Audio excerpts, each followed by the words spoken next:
నమస్తే, నేను మీ Satish. Social media పోస్టింగ్ల వ్యవహారంలో పోసాని కృష్ణమురళిపై మరొక కేసు నమోదైంది. మరి ఇటీవలే బెయిల్ పైన బయటకు వచ్చిన ఆయన ఆ ఆనందం తీరేలోపే మరొక కేసుతోటి సిఐడి పోలీసులు ఆయన మళ్ళీ విచారణకు రావాలని చెప్పి కోరడం, మరి ఈ క్రమంలో మరొకసారి పోసాని కృష్ణమురళి కారాగారవాసం చేయబోతున్నారు అనేటువంటి ప్రచారం కూడా పెద్ద ఎత్తున జరుగుతున్నటువంటి క్రమంలో ఏదైతే తాజాగా పోసానిపై నమోదైనటువంటి కేసు, ఈ వ్యవహారాన్ని ఎలా చూడాలనేటువంటి అంశాలు మనతో విశ్లేషించేందుకు ప్రముఖ రాజకీయ విశ్లేషకులు అంకబ్రావు గారు ఉన్నారు. సార్ నమస్తే. నమస్తే అమ్మా. సార్, ఇటీవలే మనం చూసాం, దాదాపు 50 రోజుల పైగా ఆయన జైల్లో ఉండొచ్చారు పోసాని కృష్ణమురళి. మరి గతంలో ఆయన చేసినటువంటి వ్యాఖ్యలు కావచ్చు, సోషల్ మీడియా పోస్టింగ్లు కావచ్చు, ఇప్పుడు మరొక కేసు నమోదవటం, దానిపైన నెల్లూరు జిల్లా సూళ్ళూరుపేట పోలీసులు విచారణకు రావాలి అని చెప్పి ఆయనకి నోటీసులు ఇవ్వటం, ఈ పరిణామం క్రమంలో ఆయన మళ్ళీ జైలుకు వెళ్ళడం ఖాయం అన్నటువంటి వార్తలు కూడా వినిపిస్తూ ఉన్నాయి. దీనిపైన మీ అబ్జర్వేషన్? అంటే బిఆర్ నాయుడు గారి గురించి ఇష్టారీతిగా మాట్లాడాడు. చాలా ఇబ్బందికరంగానూ మాట్లాడటం కూడా జరిగింది.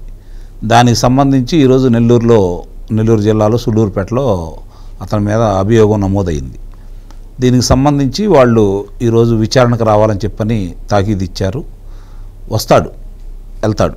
వెళ్ళిన తర్వాత మళ్ళీ ఇస్తారు. అతను చెప్పే సమాధానాన్ని బట్టి మళ్ళీ ఇస్తారు, మళ్ళీ వస్తాడు, మూడోసారి అదుపులో తీసుకుంటారు. ఇది మొన్నే అతని మీద 18 అభియోగాలు నమోదైనవి. ఒకేసారి అతన్ని ఇలా తిప్పినందువల్ల 18 అభియోగాలు నమోదైనందువల్ల అతనికి వెలుసుబాటైతే దొరికింది. ఆ రోజే 4-5 పెట్టేసి మిగిలిన తర్వాత పెట్టినట్టయితే బాగుండేది. ఇప్పుడు దీంతో పాటు ఇంకా నమోదవుతాయనే నేను అనుకుంటున్నాను. అంత తేలిగ్గా వదిలిపెడతారని నేనైతే భావించట్లా. వదిలిపెట్టకూడదు కూడా. కాకపోతే అంతకంటే ఎక్కువ శిక్ష వేసే అవకాశం లేదు. దాంట్లో గమనించుకోవాల్సిన అంశం ఏంటంటే, అంతకంటే మరి న్యాయస్థానాలు ఎలా తీర్పిస్తాయో తెలియదు, కానీ అంతకంటే ఎక్కువ అవకాశం కూడా లేదు. అతనికి సంబంధించినంత వరకు నిజంగానే 50 రోజులు అనేది చాలా ఎక్కువ, అందులో అనుమానం ఏం లేదు. పరివర్తన చెందుతాడా లేదా అనే దాన్ని దృష్టి చూసుకుంటే అతను పరివర్తన చెందే రకం అయితే కాదు. పరివర్తన చెందితే వేరే రకంగా ఉండేది. పరివర్తన చెందుతాడని కానీ చెందాడని కానీ నేనైతే భావించట్లా. ఎందుకంటే మిగిలిన వాళ్ళతో పోల్చుకుంటే సహజంగానే ఒక సామెత ఒకటి ఉంది, రవి కాంచని చోటు కవిగాంచును అంటారు. అంటే కొన్ని చోట్లకి, మన ఇంట్లోకి వెలుతురు కొన్ని ప్రదేశాలకి రాదు, అంటే కొన్ని గుహలకు కావచ్చు. అయినా సరే కవి తన అంతరంగంతో దాన్ని ఆవిష్కరిస్తాడు.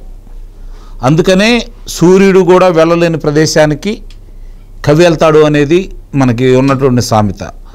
అలాగే ఇతని నేపథ్యం కనుక ఒకసారిగా మనం తీసుకుంటూ ఉంటే, చిత్రాలలో సామాజిక స్పృహతోటి, ప్రశ్నించే తత్వంతో, అన్యాయాన్ని ఎదుర్కొనేటప్పుడు వాడి వేడి సంభాషణలతోటి అతను రచనా శైలి సాగేది.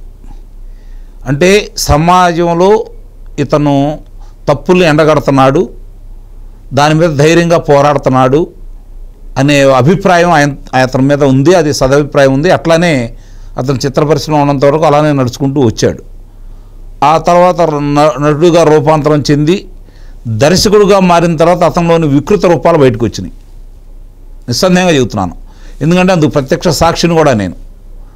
నా మిత్రుడు అతనితో కలిపి ఒక చిత్రాన్ని నిర్మించేటప్పుడు ప్రారంభంలో ఏం చెప్పాడు, చిత్రం విడుదలయ్యే సమయానికి అతను ఏ విధంగా ఈరోజు రోడ్డున పడ్డాడనేది నాకు క్షుణ్ణంగా తెలుసు. నల్లం శ్రీను గారు అంటారు, కాకినాడ నివాసి. ఇతనితో ఒక చిత్రాన్ని నిర్మించడం కూడా జరిగింది. అంటే అతనిలోని యొక్క ఒక్కొక్క అవతారాలన్నీ బయటకు వస్తూ ఉన్నాయి. అక్కడి నుంచే మనిషికి ధనం ఎట్లా సంపాదించాలనే యావ బాగా పెరిగింది. రచయితగా ఉన్నప్పుడు, రచనలు చేసేటప్పుడు దర్శకుడు యొక్క భావాలకి, ఆ చిత్ర కథానికి సంబంధించిన అనుగుణంగా అతను రచనా శైలి వినూత్నంగా ఉండేది. విజయవంతంగా కూడా సాగాడు. అందుట్లో ఎలాంటి సందేహం కూడా ఏం లేదు. నేను చెప్పినట్టు దర్శకుడిగా అవతారం ఎత్తిన తర్వాత అతనిలో చాలా మార్పులు వచ్చినాయి. ఆ తర్వాత పత్రికాముఖంగా వివిధ ముఖ్యమంత్రుల గురించి ప్రస్తావిస్తూ, అతను ఏ రోజైతే జగన్మోహన్ రెడ్డి తండ్రి గారు అయినటువంటి రాజశేఖర రెడ్డి గారి గురించి పత్రికలో అతను ప్రకటనలు ఇచ్చాడో దాన్ని బట్టి అర్థం చేసుకోవచ్చు. అతను కూడా మామూలుగా రంగులు మార్చి ఊసరవెల్లిలాగా రంగులు మార్చే విధంగా తయారయ్యాడు సీతాకోక చిలుకలాగా అనేది మనకు అర్థమైపోతూ ఉంది. అందుట్లో ఎలాంటి సందేహం కూడా ఏమి లేదు.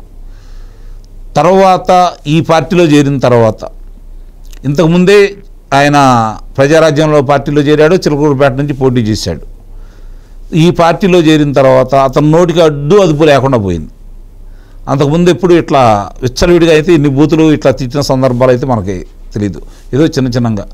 కానీ ఒకరోజు చర్చా వేదికలో సంబంధించి విహెచ్ హనుమంతరావు గారి మీదకి వెళ్ళింది కావచ్చు, సాంబశివరావు గారి మీదకి వెళ్ళింది కావచ్చు, కొంచెం దూకుడుతనం కనపడింది అక్కడ. దాని మీద ఎవరు చర్యలు తీసుకోలేదు. కాబట్టి అది అతను ఇట్లానే కొనసాగించవచ్చు అని చెప్పని ఈ విధంగా మాట్లాడాడు. అధికారంలో వాళ్ళు ఉంటాం, అతను ఏం మాట్లాడినా కూడా దానికి ఏ విధమైనటువంటి ఎవరైనా మీరో నేనో లేకపోతే దానికి సంబంధించి బాధపడే కార్యకర్తలు ఎవరో ఏదో ఇట్లా మాట్లాడుతున్నాడని చెప్పి ఫిర్యాదు చేస్తే వాళ్ళు తీసుకోలేదు. కాబట్టి అతన్ని యొక్క అది పరాకాష్ఠకి వెళ్ళింది. దానికి తోడు అతను ఆర్థికంగా కూడా దానివల్ల లబ్ధి పొందడం కూడా జరుగుతూ ఉంది.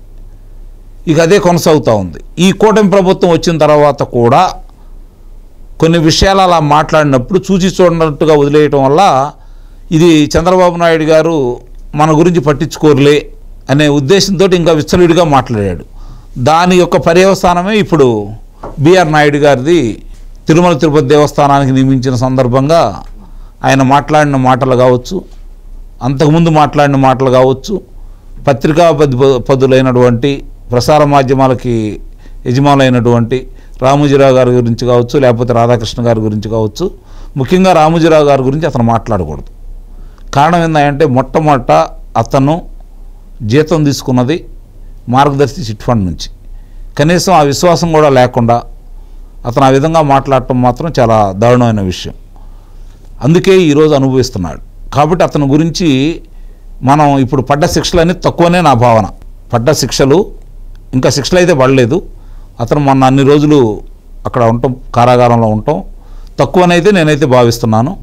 కాకపోతే అతని మీద అభియోగాల్లో అది ఎక్కువ.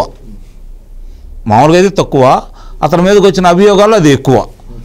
కాబట్టి ఇప్పుడు మళ్ళీ వచ్చినాయి కాబట్టి ఇలాంటి మళ్ళీ పునరావృతం అవుతాయనే నేను భావిస్తున్నాను. అతనికి మాత్రం ఈ 5 సంవత్సరాలు ఇట్లానే శిక్షలు పడేంత వరకు కూడా అతను వదిలిపెట్టకూడదు అని కూడా నేను కూడా భావిస్తున్నాను.